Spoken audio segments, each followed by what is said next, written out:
The hotel industry is a wild experience that helps you understand how disconnected the wildly wealthy are. I've seen the darker side, suicides, spousal abuse, human trafficking. That stays with you for a long time. One cost about the property was upwards of $250,000 for 2 nights at a time. That says you've got money to spend. They left a nightmare room. Blood, feces, stains. One of my bellboys came up and was like, I've got a black light. He turned it on, and I remember we looked down and saw all the stains. We looked to the sides and saw them on the wall. At one point in the bathroom, we looked up and saw them all on the ceiling, and we were just like, how do you do this? This is not human. Were you on the ceiling?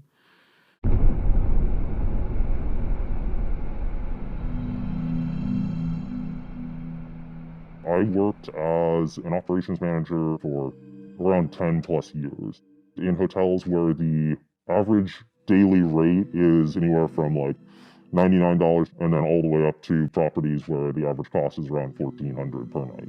In general, the higher up that price value, the more common to be treated like you're less than human.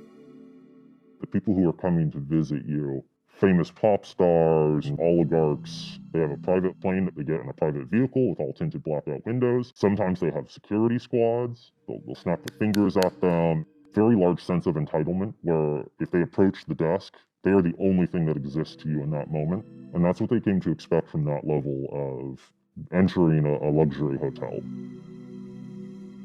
Most people who visit boutique hotels are not coming for business. They're there for pleasure. There was a group of fabulously wealthy individuals. You can definitely get a sense of how much wealth they actually have when they're talking about things like buying a fleet of Boeings in the lobby casually. They would buy out this entire property. They were spending as much as a luxury wedding. And it was basically a swingers orgy. You'd have people having sex in the pool, people laying on our wine bars naked, a couple having sex on a balcony in plain view. So you're looking up at it.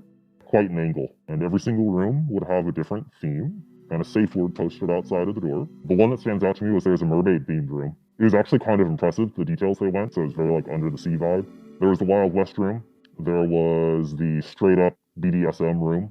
One couple we had to talk to, while they were naked, they would purposely wait to start until housekeeping wanted to clean the room. They wanted somebody to watch.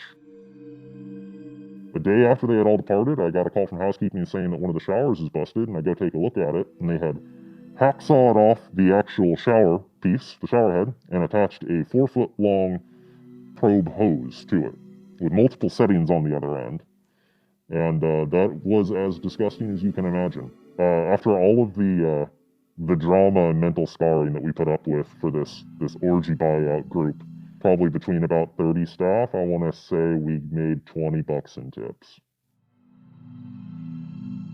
I found myself on more than one occasion getting stuck in awkward situations between husbands, their lovers, and then the actual wife. The worst case scenario was husband and wife shared credit cards naturally, and she started seeing the hotel show up on the books, and she stormed in and slammed bank statements down. It's like, I know my husband's here, you guys are lying to me, we have to just say, you know what, I'm so sorry, we don't have anyone here by this name. And meanwhile, we could literally hear them upstairs. Apparently she didn't notice the sounds were familiar to her, which might be a sad statement on their marriage, actually. The problem with working with the fabulously wealthy is that they often assume that the staff is there at their beck and call regardless of what the request is. It was really common for the high rollers to approach attractive staff members and essentially just ask them, hey, if I pay you X amount of dollars, will you meet me in my room later tonight? That's a quote from someone, sadly. We had a very busty, gorgeous front desk woman at one hotel, and someone came down and offered her quite a bit of money in front of management. And at the moment, she naturally declined. I have security cameras in all the halls, and seeing that person sneak out around 2 a.m.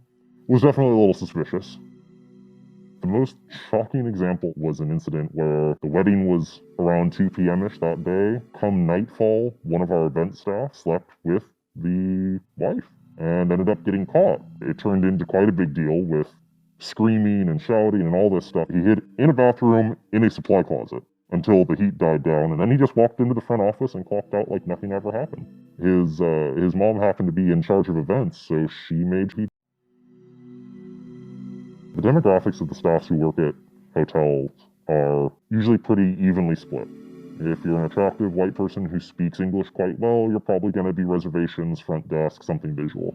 If you're not of that ethnicity, just because they have an accent and that might not present well to your guests, your most likely bet is that you're going to get placed in housekeeping. If you're working at a decent property, you could probably get $10 to $15 an hour as a front desk host. If you're housekeeping, you're maybe getting 9 to 10.